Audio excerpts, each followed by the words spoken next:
네, 미국 하와이에 이어 캐나다, 스페인 등 세계 각국이 산불로 몸살을 앓고 있습니다. 캐나다에선 최소 1,000건의 산불이 동시다발적으로 발생해서 각주 정부가 비상사태를 선포하기도 했는데요.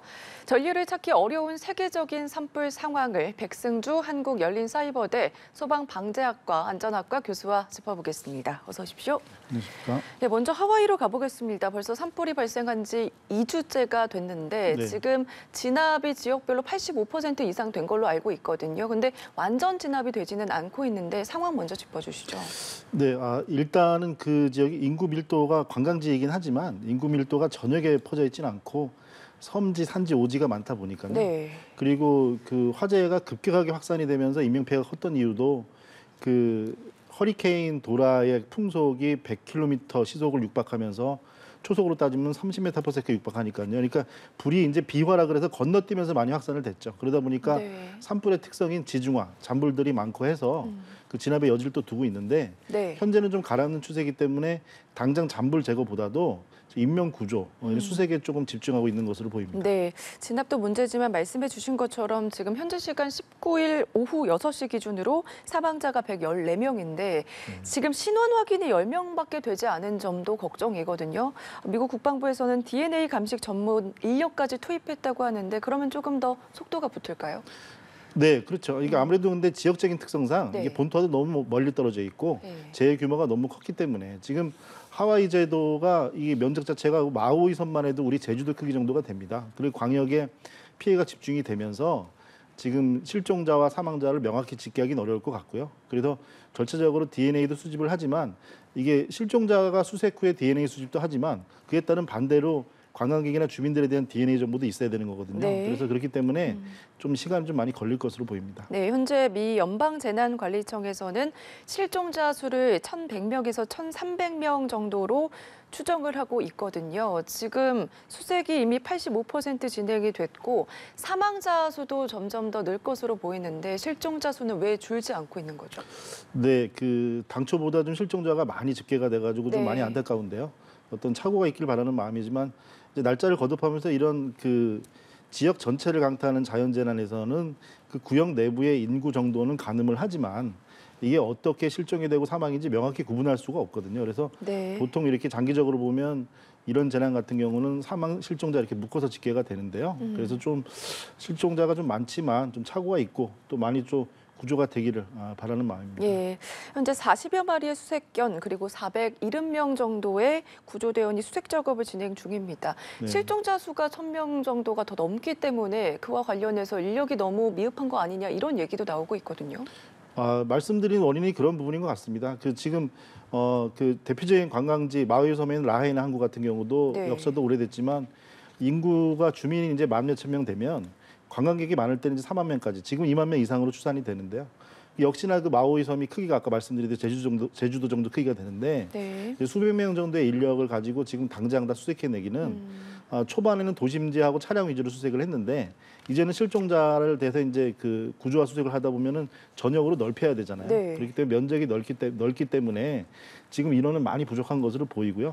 그에 따른 충원과 지금 대피소도 부족하다고 얘기가 많이 들리고 그래서 이런 한꺼번에 대형 재난에 네. 대한 대비는 역시 좀 부족한 상태였지 않나 이렇게 봅니다. 이런 얘기가 나오고 있다 보니까 생존자들이 겪고 있는 트라우마도 심각하거든요. 일부 생존자들은 지금 떠날 계획까지 하고 있다 이런 얘기도 들리는데 빠른 수색도 중요하지만 생존자들에 대한 트라우마에 대한 치료도 시급해 보여요. 네, 그렇습니다. 지금 그 95년도에 삼풍백화점 그 생존자분이 네. 지금도 자비로 그 PTSD 치료를 받고 계신다고 하거든요. 이렇게 그 마치 지옥과 같았다. 그 생사를 오가는 상황에서는 주민 피해자분들도 마찬가지고 유족분들 당연히 마찬가지고 또 소방관 경찰분들도 역시 그 피해를 얻습니다. 네. 생사가 오가는 상황에서 그 충격은 신속하게 치료할 수는 없지만 사례별로 근데 개개인별로 잘 관찰을 해서요. 피해자와 심지어 구조하고 지원자까지도 봉사자까지도 그런 데에 대한 여파가 없도록 좀 장기적으로 단기적으로 투트랙으로 좀 이렇게 지원을 할 필요가 있습니다. 네, 그리고 결국에 하와이 산불 발생 당시에 주민들에게 혼란을 줄까 봐 사이렌을 울리지 않았다고 발언한 재난 책임자가 사임을 했거든요. 근데 이게 경보 사이렌을 울릴 게 아니라 정확한 재난 문자를 발송했어야 하는 것 아니냐 이런 지적도 나오고 있습니다. 많이 부족한 부분이 있었죠. 그러니까 네. 역시 말씀드린 최악의 시나리오가 역시 부족한 사태였는데요.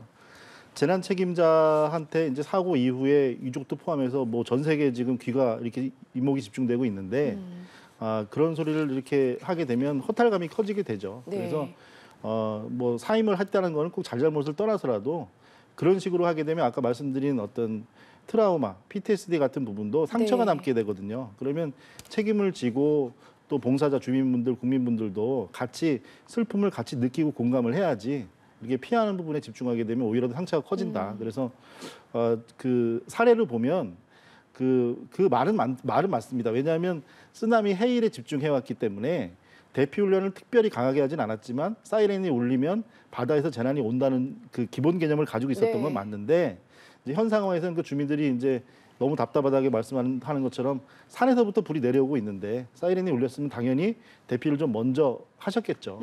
그에 따른 안타까움은 분명히 있습니다. 네, 스페인 상황도 지금 심각한데 휴양지인 테네리페 섬에서도 대형 산불이 지속되고 있습니다. 이와 관련해서 한 2만 명 정도가 대피를 한 상황인데 인명 피해가 나오진 않았지만 마을 곳곳이 위협을 받고 있다면서요. 네, 그렇습니다. 지금 특히나 휴양 관광지에서 네. 그 방화가 의심된다고 발표하기까지도 했다는데요. 그러니까 이제 우리가 이렇게 생각을 해보면 방화에도 집중을 하게 되지만 방화든 자연적인 원인이든 지금 캐나다 산불 같은 경우는 여러 다방적인 원인이든 네. 이게 확산된다는 위험성에 대한 부분에 우리가 집중을 해야 됩니다. 그래서 안타까운 사고를 제가 자꾸 끄집어내서 가슴 아픈 부분도 있지만 죄송스럽지만 대구 지하철 화재도 방화로 시작이 됐지만 그 방화자 한 명이 모든 책임을 다 가질 수는 없는 부분이잖아요. 예. 그 이후에 시설이나 조치도 많이 좀 보완이 됐습니다. 그래서 네. 그런 교훈도 좀 먼저 좀 얻고 그리고 인명 피해는 좀 당연히 좀 더 없고 빨리 진화되기를 바라는 마음인데요.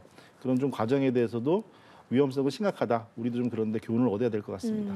말씀해 주신 것처럼 지금 스페인 본토 카나리아 제도는 뭐 몇 년 동안 가뭄에 시달렸다고 하거든요. 경찰의 추정이지만 이게 방화 관련된 결과가 나오게 되면 중범죄 아니겠습니까? 그렇죠. 그게 그 자체가 방화든 실화든 화재가 생긴 자체가 수년 동안에 완전히 불쏘시개가 된 상태에서 불이 피해가 커졌는데요. 네. 그렇게 그 과정에서 방화나 실화 또는 다른 원인이라고 했더라도 뭐 예를 들어 뭐 그런 어떤 자연적인 원인이나 이렇게 생길 수가 있거든요. 자연 발화도 생길 수가 있고.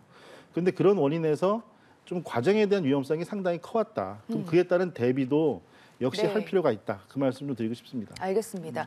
하와이도 그렇고 테네리페 섬도 그렇고 아무래도 섬이기 때문에 화재가 발생했을 때 어떻게 대처해야 되는지 네. 그 부분에 대해서도 아마 많은 분들이 궁금해하실 것 같은데 하와이에서는 이제 많은 주민이 바다로 뛰어들어서 목숨을 잃기도 했잖아요. 네. 이런 섬에서의 뭐 대피할 수 있는 대비령 이런 게 뭐가 있을까요? 지금 현재 저도 그런 최악의 시나리오를 한번 생각을 해보는 게 제 습관이다 보니까 네. 많이 걱정이 되는 부분이 올해 같은 경우도 이제 강릉 산불이 4월 달에 있었는데요.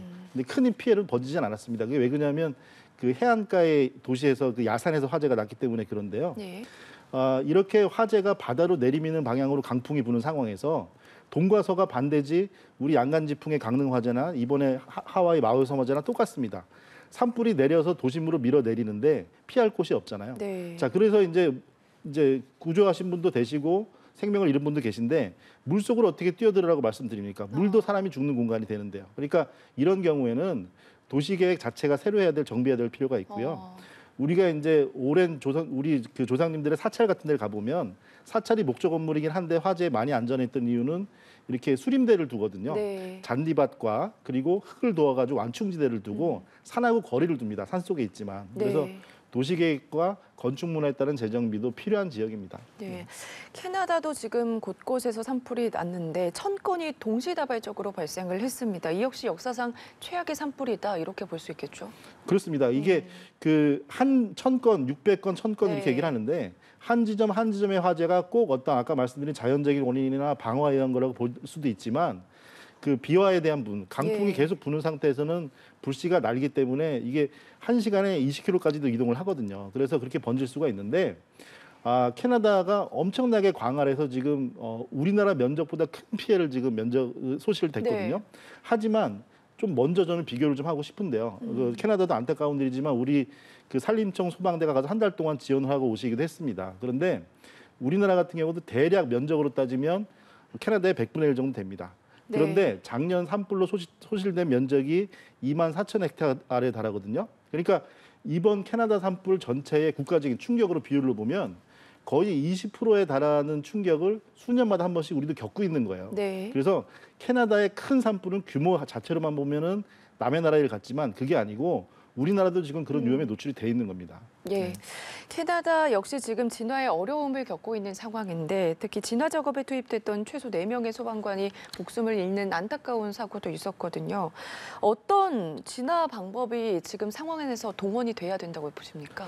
일단 선제적으로는 그 캐나다 소방청에서 말을 한 것이 초기에 600건 이상의 산불 중에서 통제 불가능이라고 말을 했는데요. 이게 예. 통제 불가능이라는 건 무슨 뜻이냐면 통제를 하겠다 하지 않겠다는 선은 국가에서 정하는 거거든요. 진압을 할 때 인명과 재산 피해, 그러니까 도시 위주로 이제 진압을 하고 광역지대에서 자연수림 같은 경우는 차지하겠다는 뜻이 됩니다. 그러니까 선택과 집중을 하겠다는 뜻이 되는데 이제 우리나라랑 빗댄다고 하면 우리나라는 좀 그래서 안 되겠죠. 왜냐하면 인구 밀집이 높고 그다음에 여러 시설들이 인프라들이 곳곳에 있기 때문에 사실은 버릴 지역은 없습니다. 네. 그렇기 때문에 좀 다른 부분이 있는데 캐나다 같은 경우는 워낙에 광역이고 또 자연의 규모가 인간의 한계를 뛰어넘는 부분이잖아요. 그렇기 네. 때문에 산불 규모로 봐서 그리고 수개월간 이렇게 진행되는 산불에서 매우 희생적이고 봉사적으로 했던 부분인데 뭐 어떤 부분에서 진압이 잘못됐다 이런 부분은 뭐 저도 좀 말씀드리기가 좀 부족한 부분인 것 같습니다. 알겠습니다. 지금 세계적인 산불 상황과 관련해서 백승주 한국열린사이버대 소방방재안전학과 교수와 짚어봤습니다.